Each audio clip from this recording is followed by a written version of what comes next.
அந்த சில்லவுட் ஷாட் அதை பற்றி.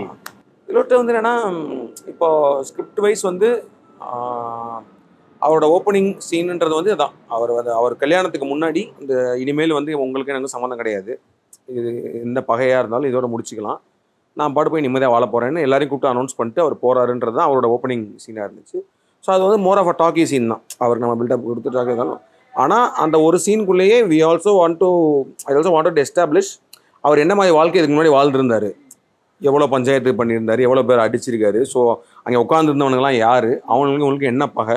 ஆனால் அது ஒரு பெரிய ஸ்டோரியாக நம்ம சொல்ல முடியாது, அதை வந்து ஒரு மாண்டேஜ் ஃபைட் மாதிரி வச்சுக்கலாம். ஒரு 3 ஃபைட் சீக்வன்ஸு, அந்த 3 ஃபைட் சீக்வன்ஸ்லேயும் அடி வாங்கின எல்லாருமே இங்கே உட்காந்துருப்பானுங்க, அடங்கி உட்காந்துருப்பாங்க. அவங்ககிட்ட இவர் வந்து ஒரு வார்னிங் மாதிரி சொல்லிட்டு போகிறாரு அப்படின்ற மாதிரி வச்சு தான் பண்ணோம்.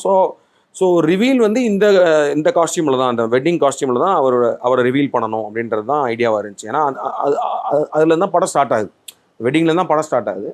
ஸோ அதனால் அதில் தான் அவரோட ஃபேஸை ரிவீல் பண்ணணும். பட் அதுக்கு முன்னாடி இருக்கிற ஃபைட் சீக்வன்ஸில் எல்லாமே வந்து நம்ம வந்து அவர் ஃபேஸை ரிவீல் பண்ண வேணாம், அந்த கேரக்டரோட பாஸ்ட் தான் அது. ஸோ அந்த பாரியோட பாஸ்ட்டில் என்னெல்லாம் பண்ணியிருக்காரு, எந்த அளவுக்கு சண்டை போட்டிருக்காரு, யாரெல்லாம் அடிச்சிருக்காருன்றதான் காட்டுறோம்.